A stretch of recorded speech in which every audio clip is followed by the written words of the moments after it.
gul otib ham bo'ldi.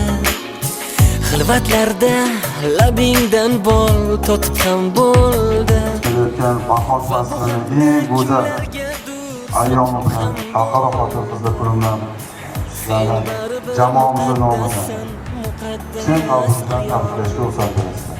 8-mart xalqaro xotin-qizlar kuni munosabat bilan chin dildan tabriklayman. Sog' bo'linglar, salomat bo'linglar. Har doim go'zal va chiroyli bo'lib, shu oilani ko'rki bo'lib, bizni universitetimiz ko'rki bo'lib, o'zlaringni o'rnlaringni bildirib, xabarni ishlarini tilaydoshman. Doim bizni vaqtimizga, oilamizni vaqtimizga har doim sog'lik.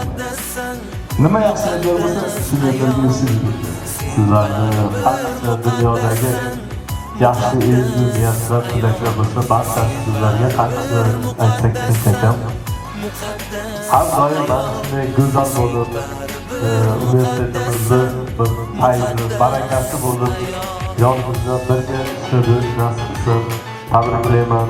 Barchalaringiz mana shu bayramlaringizdan yurakdan tabriklaymiz. Mana shu oilalarga baxt, salomatlik doimo ishxonada, oilada shu ko'z bo'lib yuraveringlar, go'zal ishlar yarashadi. Sog'lom. Sibolarga ta'zimda durmas.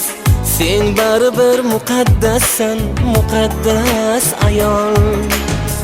Sen onasan, parvonasan, go'dakkinangga. O'g'ilmi qiz farzand bersin etakkinangga. Yo'q bolangni so'zi botar yurakkinangga.